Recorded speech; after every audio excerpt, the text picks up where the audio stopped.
अच्छा, खाना खाना है। अब आप शुरू करो, मैं बस 2 मिनट में आऊं। हाँ हाँ, पता है तेरे 2 मिनट। इतना कहकर हिना की माँ सुमित्रा गुस्से में वहां से चली गई और फिर खाने की मेज पर। अरे क्या हो गया, इतने गुस्से में क्यों हो भाग्यवान? अब आप ही समझा लीजिए अपनी लाडली को, मेरी तो एक नहीं सुनती। हाँ तो क्या हो गया, तुम पे ही तो गई है।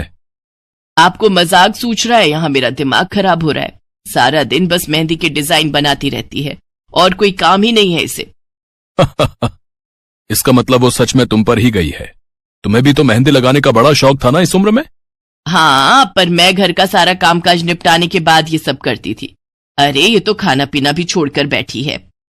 सुमित्रा अपने पति सुरेश से हिना की शिकायतें कर ही रही थी कि तभी हिना वहां आ गई। क्या बनाया माँ? खुशबू तो बड़ी अच्छी आ रही है। मिल गई तुझे फुर्सत। हाँ माँ, देखो ना मेरा आज का डिजाइन। पापा देखिए ना कैसा है। सच में डिजाइन तो वाकई बढ़िया बनाया है लाडो। ये लाडो बोल बोल कर आपने ही इसका दिमाग खराब करके रखा है। मेरी जान को कितना काम है पता है, ती जा रही है, मगर ये लड़की मेरी बिल्कुल मदद नहीं करती। ओहो, आज सिर्फ खरी खोटी ही सुनाओगी या कुछ खाना भी मिलेगा भाग्यवान? सुरेश की बात सुनकर सुमित्रा की हंसी निकल गई और उसे हंसता देख सभी लोग हंसने लगे। हिना अपने माता पिता की अकेली संतान थी। हिना को बचपन से ही मेहंदी के नए नए डिजाइन बनाने का बड़ा शौक था। वो कागज पर रोज कुछ न कुछ नया बनाने की कोशिश करती और फिर उसे अपने या अपनी माँ के हाथों पर लगाती। हिना के कॉलेज की पढ़ाई भी अब पूरी हो गई थी, तो अब उसके लिए रिश्ते आने भी शुरू हो गए थे। अरे सुमित्रा, कहाँ हो? जल्दी आओ। क्या हुआ जी? जरा इस फोटो को तो देखो, कैसा है लड़का? दिखने में तो बहुत ही बढ़िया है। हाँ, वो कानपुर वाले फूफा जी है ना, उन्होंने बताया इस लड़के के बारे में। अपनी हिना के लिए कैसा रहेगा? लड़का काम क्या करता है और परिवार में कौन कौन है? फूफा जी बता रहे थे कि कानपुर में इनका अपना कारखाना है। वहां ये अपना दोने पत्तल और डिस्पोजल वगैरह बनाते हैं। ये अच्छा पैसा कमा लेता है, फूफा जी की रिश्तेदारी में है।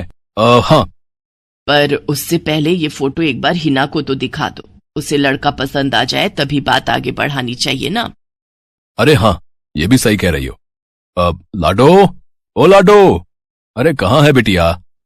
सुरेश ने फौरन जाकर कमल की फोटो हिना को दिखाई तो हिना को भी कमल पसंद आ गया। उधर कमल को भी हिना पहली ही नजर में भाग गई और इस तरह से कुछ ही दिनों में कमल और हिना की शादी खूब धूमधाम से हो गई। शादी के बाद कमल और हिना अपनी गृहस्थी में बहुत खुश थे। फिर एक शाम। ये क्या लिख रही हो हिना? लिख नहीं रही हूँ, मेहंदी का डिजाइन बना रही हूँ। अच्छा, पर कागज पर क्यों? प्रैक्टिस तो रोज ही करनी होती है ना, तो इसीलिए कागज पर डिजाइन बनाती हूँ।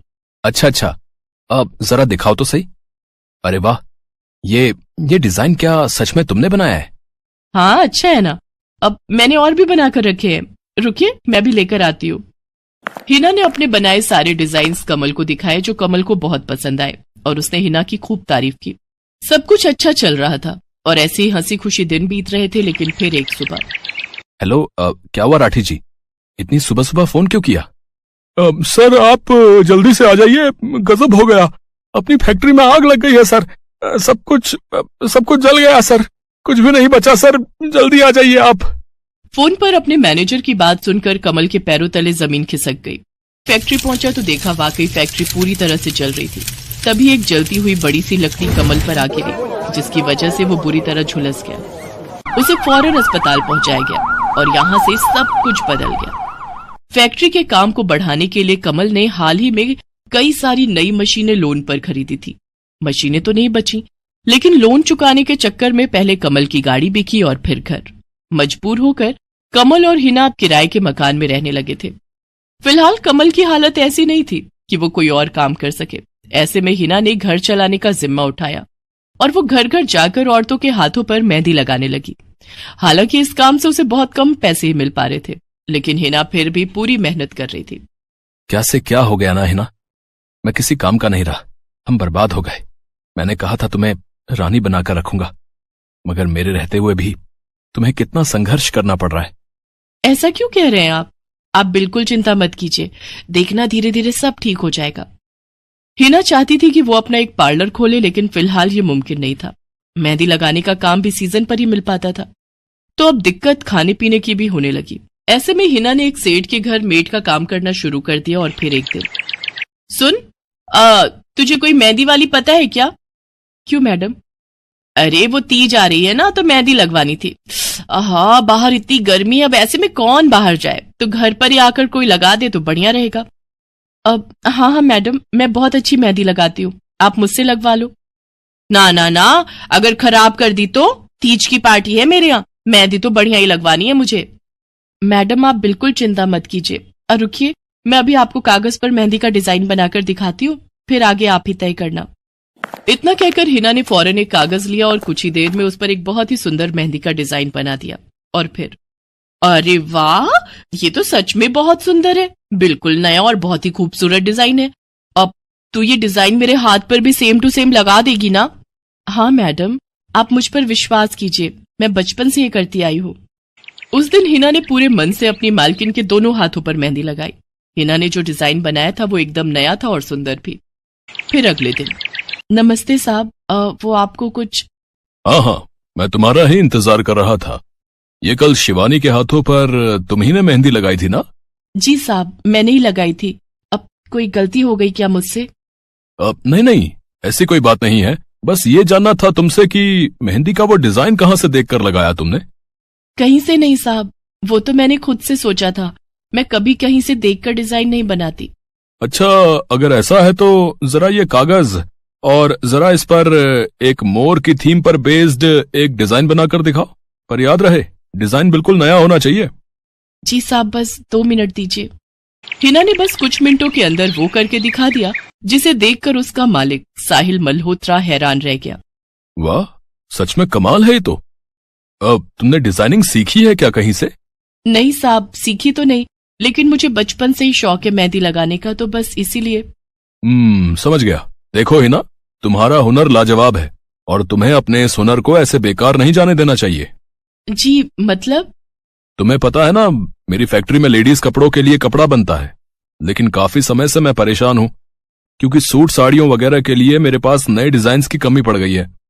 लेकिन अब लगता है ये कमी नहीं रहेगी। बोलो, बतौर डिजाइनर मेरे लिए काम करोगी तुम?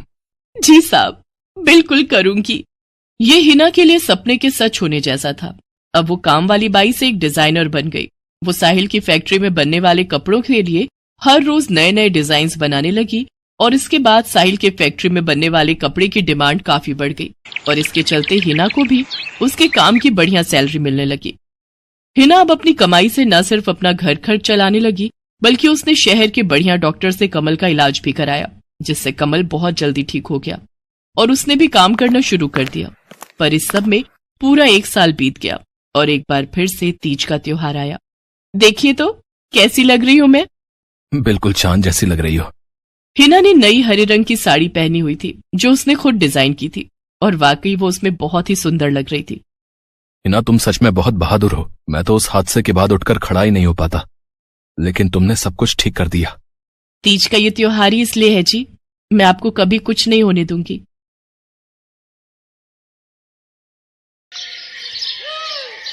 मीरा, ओ मीरा, चल तो जल्दी से आटा गूंथ दे, मैं फटाफट रोटियां सेक दूंगी। नहीं माँ, मैं नहीं गूंथ पाऊंगी, मैंने मेहंदी लगा ली है हाथ पर।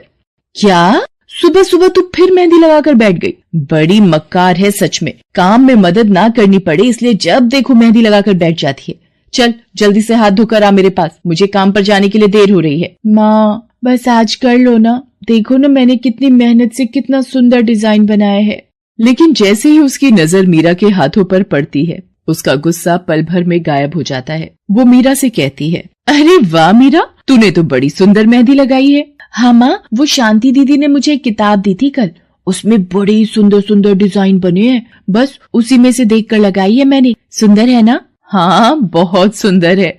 अरे लेकिन मुझे तो, ओफो, फिर लगा लिया ना तूने बातों में, पहले से ही देर हो रही है, ऊपर से तू भी मेहंदी लगाकर महारानी जैसे बैठ गई है। माँ तुम इतना परेशान क्यों होती हो? 1-2 घंटे में जब मेरी मेहंदी सूख जाएगी तो मैं घर के सारे काम कर दूंगी।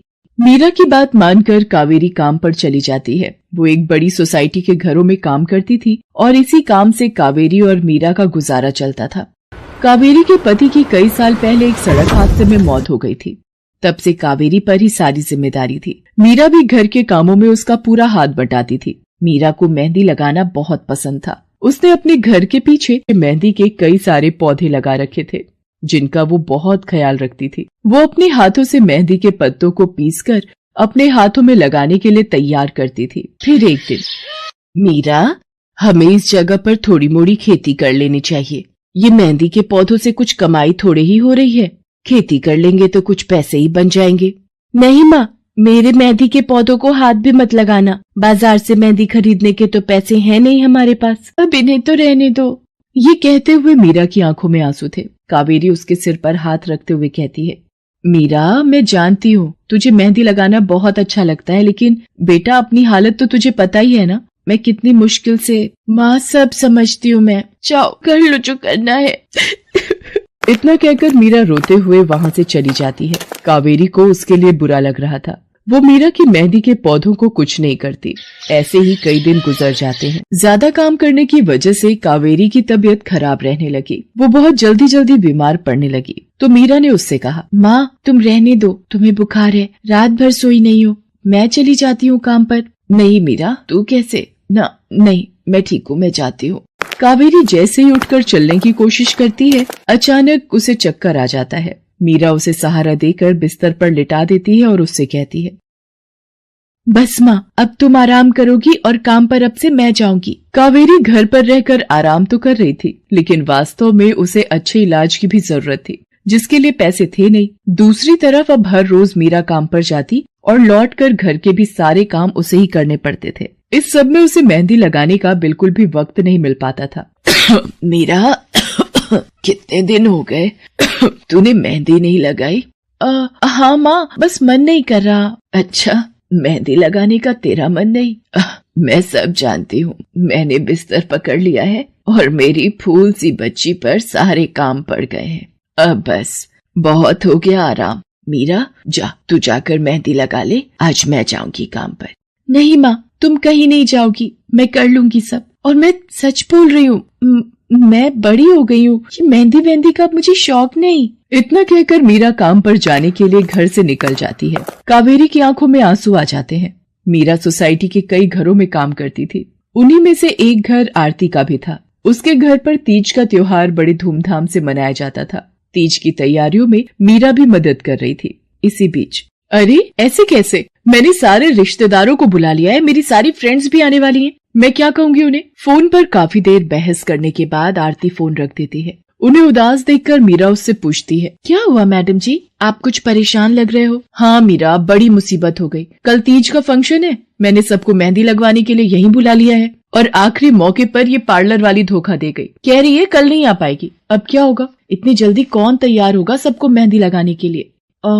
मैडम जी, वैसे मैं भी ठीक ठाक मेहंदी लगा लेती हूँ। अरे हाँ, कावेरी ने मुझे बताया तो था एक बार कि तुझे मेहंदी लगाने का बहुत शौक है। वैसे मुझे तो कोई परेशानी नहीं है, तू देख ले बेटा, बहुत सारे हाथ लगाने होंगे और मेहंदी बढ़िया लगनी चाहिए सबके। आप बिल्कुल चिंता मत करिए मैडम जी, मैं सब अच्छे से करूँगी। बहुत दिनों बाद मीरा के चेहरे पर खुशी थी। उसने घर पहुंचते ही मेहंदी के खूब सारे पत्ते तोड़कर पत्थर पर पीसना शुरू कर दिया। ये देखकर कावेरी ने मीरा से कहा, अरे मीरा, शाम हो गई है, अब मेहंदी मत लगा, मौसम भी ठंडा है बेटा।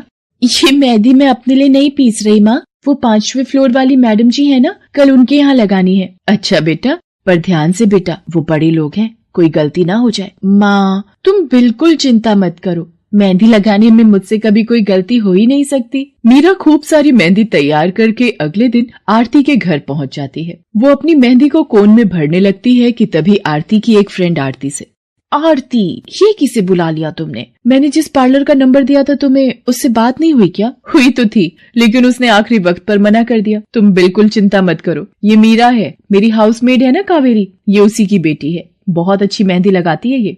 ओफो आरती, तुम भी ना, पार्लर की बात अलग होती है, उन लोगों का मटेरियल ब्रांडेड होता है, मेहंदी के रचने की गारंटी मिलती है वहाँ से, और इसकी मेहंदी तो मुझे कुछ समझ नहीं आ रही, इस पर तो कोई लेबल तक नहीं है, अगर कुछ गलत रिएक्शन हो गया हाथों पर तो। आप बिल्कुल चिंता मत कीजिए मैडम जी, ये मेहंदी मैंने खुद पीस कर तैयार की है, मेरे पास बहुत सारे मेहंदी के पौधे हैं, इसमें कुछ भी ऐसा नहीं है जो आपके हाथों को नुकसान दे। ना भाई ना, सॉरी आरती, बट मैं अपने हाथों को लेकर कोई रिस्क नहीं ले सकती, तुम सब लगवाओ, मैं तो पार्लर जाकर ही लगवाऊंगी। इतना कहकर आरती की दोस्त शालिनी वहाँ से चली जाती है। आरती मीरा को इशारा देकर काम शुरू करने को कहती है। अरे वाह, मानना पड़ेगा, इस बच्ची ने कमाल की मेहंदी लगाई है। मुझे तो नहीं लगता कि इस मेहंदी का वैसा रंग आएगा जैसा पार्लर वाली मेहंदी का आता है। अब बस भी करो शालिनी, मेहंदी कैसी रचेगी ये कल तक पता चल ही जाएगा ना। बच्ची है वो, उसे इस तरह डराओ तो मत। अरे मुझे क्या, मेरे हाथ कौन सा खराब होने वाले हैं, तुम ही लोग लगवाओ और तुम ही भुगतना। शालिनी गुस्से में वहाँ से चली जाती है। उसे पूरा यकीन था कि मीरा की मेहंदी रचेगी नहीं, साथ ही हाथों पर उसका गलत रिएक्शन भी हो सकता है, लेकिन जो हुआ वो इससे बिल्कुल अलग था। अगले दिन मीरा के घर पर। अरे मैडम जी, आप यहाँ? आपने तो आज काम पर आने के लिए मना किया था ना, मैं इसीलिए नहीं आई। हाँ, कल तुम कितना थक गई थी, इसीलिए मैंने आने को मना किया। मैं यहाँ तुम्हें काम पर बुलाने नहीं बल्कि किसी और काम से आई हूँ। अंदर नहीं बुलाओगी? अरे माफ कीजिएगा मैडम जी, आइए अंदर आइए। आरती को देखकर कावेरी भी बिस्तर से उठकर खड़ी हो जाती है। आरती के साथ उसकी दोस्त शालिनी भी थी। मीरा उन दोनों को पानी देते हुए कहती है, ये लीजिए मैडम जी, मेहंदी तो ठीक से रची ना मैडम जी? ये तुम्हें मैं नहीं शालिनी बताएगी। फिर शालिनी अपने हाथ मीरा की तरफ बढ़ा देती है। उसके हाथों पर कई जगह छाले पड़े हुए थे। ये देखकर मीरा उससे कहती है, अरे ये क्या हुआ मैडम जी? मैंने तुमसे मेहंदी नहीं लगवाई, उल्टा तुम्हारा अपमान करती रही, उसी की सजा मिली है मुझे। मैंने सबसे महंगे वाले पार्लर में जाकर मेहंदी लगवाई। मैंने उनसे जोर देकर कहा कि मेहंदी का रंग बहुत बढ़िया आना चाहिए। इस चक्कर में उन्होंने पता नहीं क्या क्या मिला दिया मेहंदी में, और मेरे हाथों का ये हाल हो गया। और दूसरी तरफ तुम्हारी मेहंदी, जिसने भी लगवाई उसके हाथों की रंगत ही अलग है। देखो आरती के हाथ देखो जरा। आरती ने अपने हाथ आगे बढ़ा दिए, जिन पर मीरा के हाथों से लगी मेहंदी का बहुत ही अच्छा रंग चढ़ा था। फिर आरती कावेरी के पास जाकर उससे बोली, बस कावेरी, ये झाड़ू पोछा और बर्तन बहुत करवा लिए तुमने मीरा से, ये अब वो करेगी जो इसे करना चाहिए। जी क्या मतलब मैडम जी? ये अब मेहंदी लगाएगी सबके हाथों पर। हमारी एक दोस्त का अपना ब्यूटी पार्लर है, उसे मीरा का काम और उसकी मेहंदी की क्वालिटी बहुत अच्छी लगी। वो मीरा को अपने यहाँ काम देना चाहती है, अच्छे पैसे भी देगी वो मीरा को, और तो और वहाँ रहकर मीरा पार्लर के दूसरे काम भी सीख पाएगी। आरती की बात सुनकर कावेरी की आंखों में आंसू आ जाते हैं। वो हाथ जोड़कर आरती का शुक्रिया अदा करती है। मीरा भी बहुत खुश थी। अब न सिर्फ वो अपना मेहंदी लगाने का शौक पूरा कर सकती थी, बल्कि अच्छे पैसे कमाकर अपनी माँ का इलाज भी करवा सकती थी। एक समय की बात है, केशवपुर नामक गांव में सरला नाम की एक बूढ़ी विधवा औरत अपने बेटा बहू के साथ रहती थी। सरला की बहू जया स्वभाव से बहुत बुरी थी। वो रोजाना सरला से बात बात पर लड़ती रहती थी। सरला का पति किशन शहर में मजदूरी करता था, इसलिए वो कभी कभी ही गांव आ पाता था। किशन शहर से घर खर्चे के लिए पैसे भेजता तो 2 लिफाफे भेजता, एक अपनी माँ के नाम और एक अपनी पत्नी के नाम। पर जया सरला के पैसे भी अपने पास ही रख लेती थी। ऐसे ही एक दिन, ये सरला देवी और जया जी के नाम के मनी ऑर्डर हैं। लाओ भैया, जल्दी से मुझे दे दो। ये सरला देवी के हस्ताक्षर करके ही उन्हें मिलेगा। माँ जी आराम कर रही हैं, लाओ मैं अंगूठा लगवा कर लाती हूँ। ए बुढ़िया, जल्दी से इस कागज पर अंगूठा लगा दे। भैया मनी ऑर्डर मुझे दे दो। जया सारे पैसे अपने पास रख लेती है और अपने और बेटे बिट्टू के लिए खाने पीने की चीजें खरीद लाती है। माँ बहुत भूख लगी है। ये देख मैं तेरे लिए कितने सारे पकवान लाई हूँ, पूड़ी, छोले, समोसे, कचौड़ी। चल हम दोनों मिलकर खाते हैं, मजा आ जाएगा। जया बहू, बहुत भूख लगी है, सुबह से कुछ भी नहीं खाया है। अगर थोड़ा सा कुछ खाने को मिल जाता तो। पता नहीं इस बुढ़िया को कितनी भूख लगती है, जब देखो हम माँ बेटे के खाने पर नजर लगाती रहती है। ये ले पकड़, आधी कचौड़ी दे रही हूँ, अब रात तक कुछ खाने को नहीं मिलेगा। और तुझे तो मैंने बोला था कि कपड़े धो देना, तेरे से अभी तक कपड़े नहीं धुले। ये कचौड़ी खाकर चुपचाप सारे कपड़े धो देना, नहीं तो मुझसे बुरा कोई नहीं होगा। बेचारी सरला कचौड़ी का एक टुकड़ा खाकर भला क्या पेट भरती। वो फिर से दोबारा काम पर लग जाती है। एक दिन किशन शहर से वापस आने वाला था। जया को पता था कि जब किशन सरला से पूछेगा कि वो उसे पैसे बराबर भेजता है तो उसे मिलते हैं या नहीं। ये बात सोचकर जया थोड़ा घबरा जाती है और वो सरला से कहती है, ओ बुढ़िया, अगर तूने अपने बेटे से कहा कि तुझे उसके भेजे हुए पैसे नहीं मिलते तो मुझसे बुरा कोई नहीं होगा।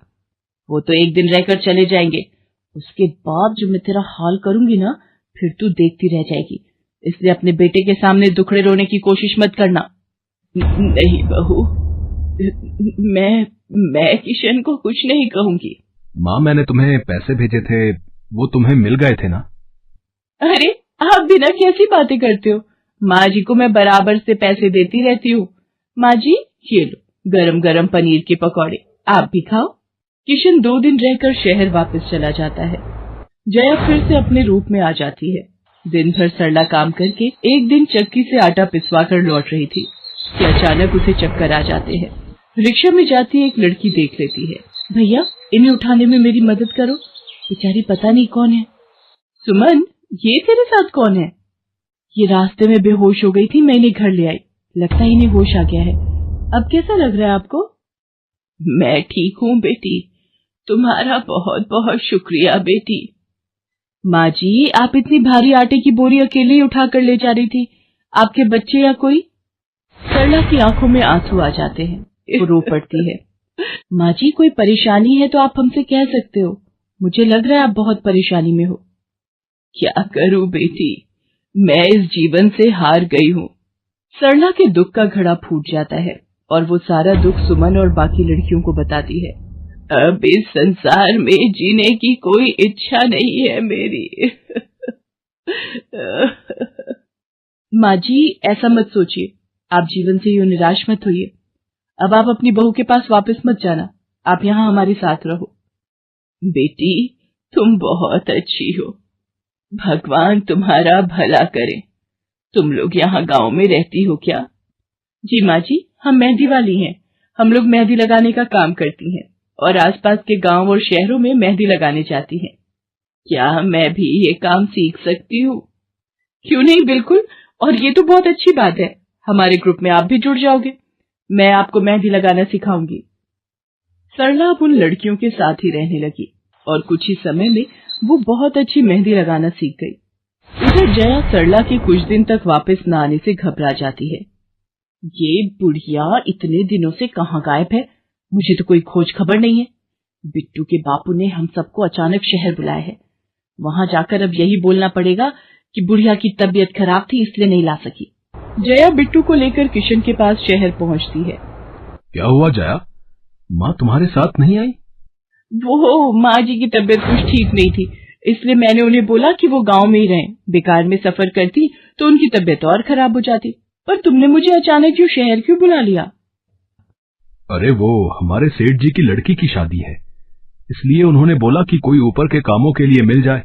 मैंने सोचा तुम्हें बुला लेता हूँ, और माँ भी थोड़े दिन के लिए मेरे पास रह लेगी। चलो कोई नहीं, मैं तुम्हें मालकिन से मिलवा देता हूँ। देखो किशन, शाम को मेहंदी का समारोह है तो काम अच्छे से निपटाने हैं।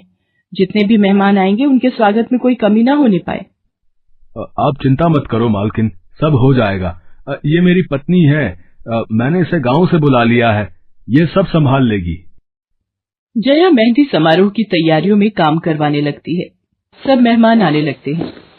रिचा, मेहंदी वाली अभी तक नहीं आई, कितने बजे का टाइम दिया था? मम्मी, मेरी उनसे बात हो गई है, बस कुछ ही देर में आती होंगी। लो वो आ गई। माँ जी, ये यहाँ कैसे? मेहंदी वाली लड़कियों के साथ? माँ यहाँ? जया, तुम तो कह रही थी कि माँ बीमार है और गांव में है, पर माँ मेहंदी वाली लड़कियों के साथ क्या कर रही है? मुझे कुछ समझ नहीं आ रहा। मैं माँ के पास जा रहा हूँ। माँ, तुम यहाँ इन सबके साथ? किशन बेटा, आप मेरे साथ इधर आइए, मैं आपको सब बताती हूँ। ये लड़की इनको सब कुछ बता देगी। शायद आप नहीं जानते हैं, आपकी पत्नी ने आपकी माँ पर बहुत जुल्म किए हैं, इसीलिए ये बेचारी अपना घर छोड़कर हमारे साथ रहने को मजबूर थी। सुमन किशन को सारी सच्चाई बताती है। सरला की आंखों में आंसू आ जाते। किशन सबके साथ जब घर आ जाता है। जया, तुम्हें शर्म आनी चाहिए, तुमने मेरी माँ के साथ इतना बुरा व्यवहार किया। तुम्हारी वजह से मेरी माँ दर दर भटक रही है। अब तुम मेरे साथ एक पल भी नहीं रहोगी। बिट्टू को मैं पाल लूंगा। अभी के अभी अपने मायके निकल जाओ। ऐसा मत कहो, मैं आप लोगों के बिना कैसे रहूंगी? मुझे माफ कर दो, मुझे माफ कर दो, मेरे से गलती हो गई। माँ जी, मुझे माफ कर दो। किशन बेटा, मैं किसी से भी नाराज नहीं हूँ। जया बहू को माफ कर दे, गलती इंसान से ही होती है बेटा, मैंने जया बहू को माफ कर दिया। किशन जी, आप चिंता मत कीजिए, आपकी माँ जी अब हमारे साथ ही काम करेंगी। उस दिन के बाद जया ने अपना व्यवहार बदल लिया। सरला ने मेहंदी लगाना नहीं छोड़ा, वो अपनी मेहंदी लगाने के काम को करती रही। जया को अपनी गलती का एहसास हो गया था, अब वो भी सरला की बहुत देखभाल करती थी।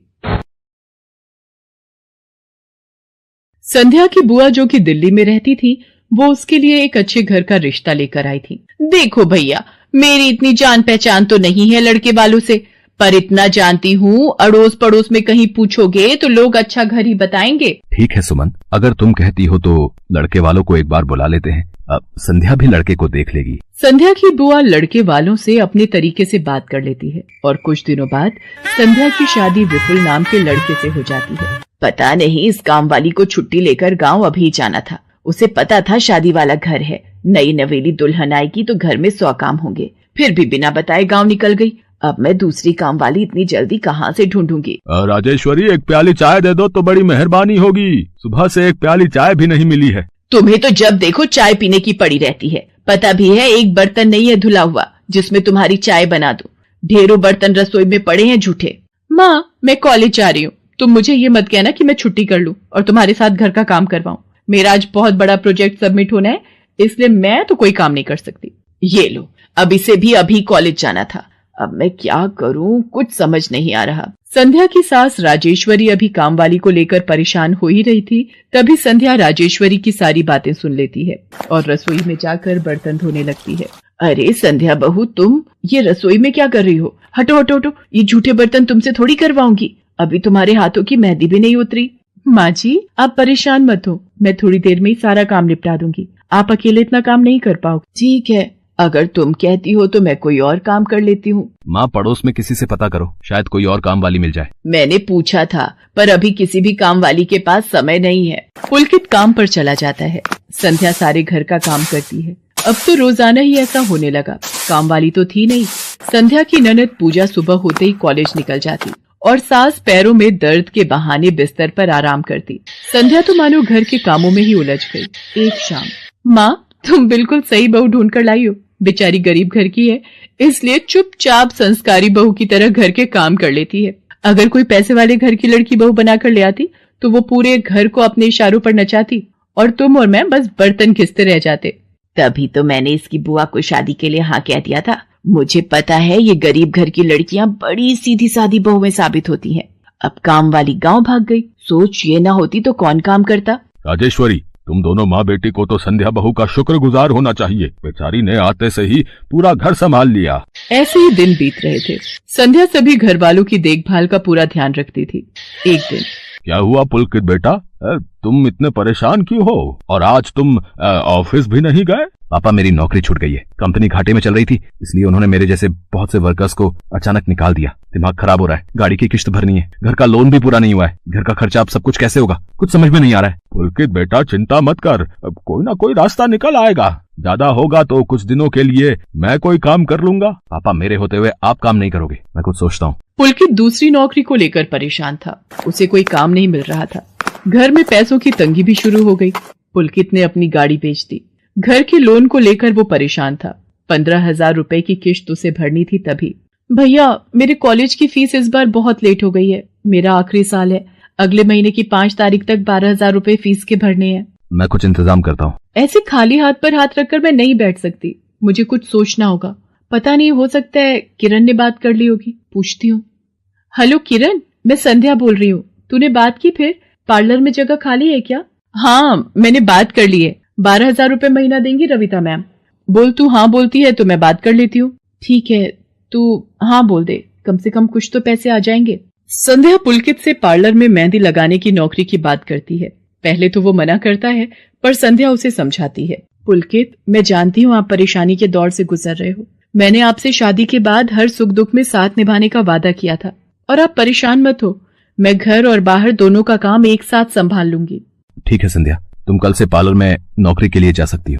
अगले दिन से संध्या सारे घर के काम के साथ साथ पार्लर भी जाती और वहां पर पूरा दिन मेहंदी लगाने का काम करती और शाम के वक्त घर आती।